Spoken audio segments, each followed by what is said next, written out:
नमस्कार, स्वागत है झारखंड की फटाफट ताजा बड़ी खबरों में। पहली बड़ी खबर, झारखंड में सीएनटी एक्ट के तहत जमीन खरीदने या बेचने के लिए वर्तमान थाना क्षेत्र की बाध्यता होगी खत्म। झारखंड में जनजातीय परामर्शदात्री परिषद यानी टीएसी की बैठक गुरुवार को संपन्न हुई।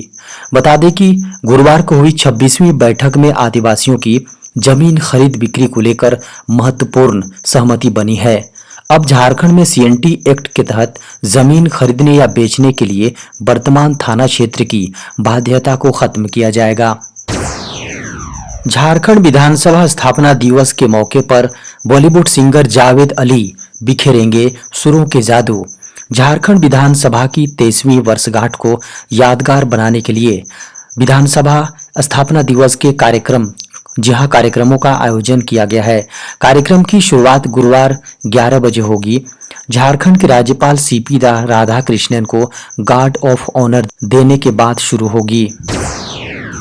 16 नवंबर से शुरू हुआ मैट्रिक एग्जाम के लिए आवेदन। झारखंड माध्यमिक परीक्षा 2024 में शामिल होने वाले रेगुलर, स्वतंत्र, पूर्ववर्ती आदि छात्रों के लिए एग्जाम फॉर्म भरने की तिथि जारी कर दी गई है। बिना विलंब शुल्क के ऑनलाइन परीक्षा फॉर्म भरने की तिथि 16 नवंबर से 2 दिसंबर तक निर्धारित की गई है। बता दें कि चालान के माध्यम से शुल्क जमा करने की अंतिम तिथि 6 दिसंबर है। झारखंड में मुख्यमंत्री ग्राम गाड़ी योजना और झारखंड स्टार्टअप पॉलिसी 2023 की शुरुआत। झारखंड राज्य स्थापना दिवस पर झारखंड के मुख्यमंत्री हेमंत सोरेन ने मुख्यमंत्री ग्राम गाड़ी योजना और झारखंड स्टार्टअप पॉलिसी की शुरुआत की है। इसके साथ ही अन्य कई योजनाओं की शुरुआत की है। बता दें कि केंद्र सरकार की तर्ज पर हेमंत सरकार ने झारखंड स्टार्टअप पॉलिसी 2023 की शुरुआत की है। उत्तरकाशी टनल हादसे में झारखंड के फंसे हैं 15 मजदूर। उत्तरकाशी टनल हादसे में झारखंड के 15 मजदूर फंसे हुए हैं। बता दें कि उत्तराखंड के उत्तरकाशी में नेशनल हाईवे प्रोजेक्ट की टनल के अंदर मलबे में फंसे झारखंड के श्रमिकों के परिजनों का सब्र का बांध टूट रहा है। टनल में फंसे 40 में से 15 मजदूर झारखंड के हैं। उनके रेस्क्यू में हो रही देरी ने घर वालों की चिंता बढ़ा दी है। गोड्डा से बड़ी खबर है, काली प्रतिमा विसर्जन के दौरान भिड़े 2 गुट। झारखंड के गोड्डा जिले के पथरा में काली पूजा प्रतिमा विसर्जन के दौरान 2 गुटों के बीच हुए संघर्ष में 1 दर्जन से अधिक लोग जख्मी हो गए हैं। बीच बचाव के लिए आई पुलिस टीम पर भी इस दौरान हमला किया गया। एक पुलिस दारोगा भी हमले में जख्मी बताए जा रहे हैं। इस दौरान पुलिस की एक गाड़ी भी क्षतिग्रस्त कर दी गई है। 20 वर्ष से अधिक की सेवा दे चुके शिक्षक सीधे बनेंगे प्रधानाध्यापक। झारखंड में लंबे समय से प्राइमरी टीचर्स की लंबित चल रहे प्रोन्नति के कार्य को सफल करने के लिए स्कूली शिक्षा एवं साक्षरता विभाग ने झारखंड के सभी उपायुक्त और जिला शिक्षा अधीक्षकों को आदेश जारी किया है। बता दें कि हालिया निर्देश के अनुसार विभागीय प्रोन्नति समिति के माध्यम से लिए गए निर्णय के आलोक में यह जारी किया गया है। अब वैसे प्रारंभिक शिक्षक जिनकी सेवा 20 वर्ष पूरी हो चुके हैं, उन्हें डायरेक्ट प्रधानाध्यापक के पद पर प्रोन्नति दी जाएगी। झारखंड बना अंतर्राष्ट्रीय व्यापार मेले में फोकस स्टेट। दिल्ली के प्रगति मैदान में आयोजित भारतीय अंतर्राष्ट्रीय व्यापार मेले में झारखंड पवेलियन फोकस स्टेट है। यहाँ झारखंडी सभ्यता से जुड़ी वस्तुओं की प्रदर्शनी व बिक्री की जा रही है। खबरों को माने तो झारखंड लाह का प्रमुख उत्पादक है। मेले में लाह की वस्तुएं लोगों को भा रही हैं। लाइट व साउंड लगी चूड़ी और कड़ा आकर्षण के केंद्र में है। झारखंड में वनपट्टा वितरण में तेजी लाने का निर्देश। झारखंड जनजातीय परामर्शदात्री परिषद यानी टीएसी की बैठक गुरुवार को संपन्न हुई। बैठक में वन अधिकार अंतर्गत अबुआ बीर अबुआ दिशोम अभियान के अंतर्गत राज्य के वैसे आश्रित जो वनों पर निर्भर हैं, उनके बीच व्यक्तिगत एवं सामुदायिक पट्टे का वितरण तेज गति से किए जाने के संबंध में आवश्यक दिशा निर्देश दिए गए हैं।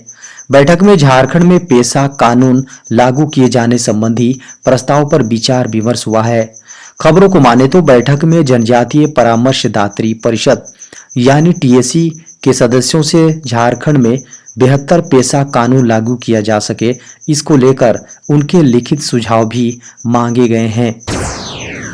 पीएम मोदी की सुरक्षा में चूक को लेकर 3 पुलिसकर्मी निलंबित। झारखंड में प्रधानमंत्री नरेंद्र मोदी की रांची यात्रा के दौरान सुरक्षा में चूक के लिए 3 पुलिसकर्मियों को निलंबित कर दिया गया है। मीडिया की खबरों को माने तो बुधवार को सुबह भगवान बिरसा मुंडा स्मृति उद्यान सह स्वतंत्रता सेनानी संग्रहालय जाते समय एक महिला अप्रत्याशित रूप से दौड़ते हुए पीएम मोदी के काफिले के सामने आ गई थी।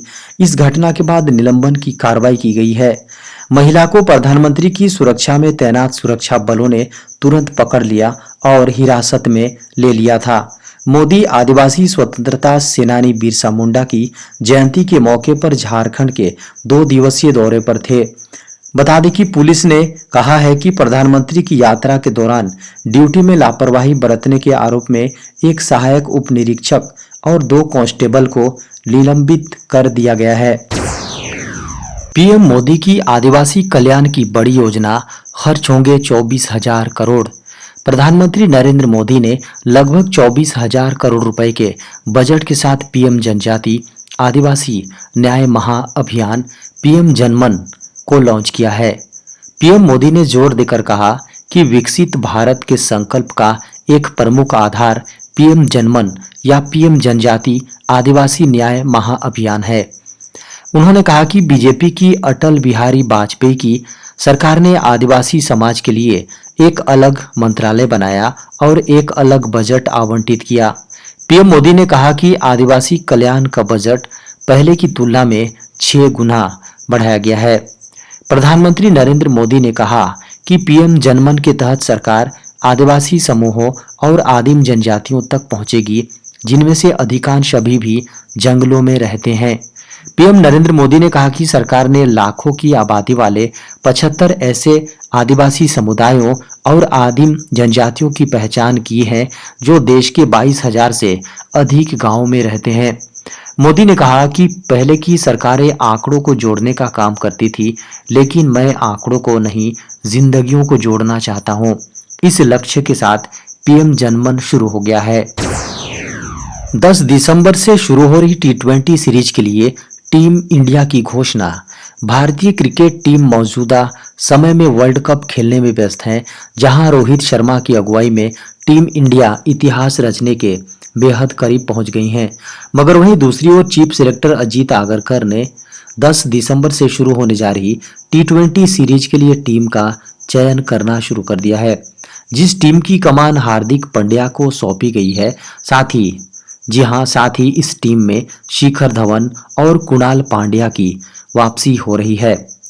बता दें कि टीम इंडिया को 10 दिसंबर से किसके खिलाफ T20 सीरीज खेलनी है।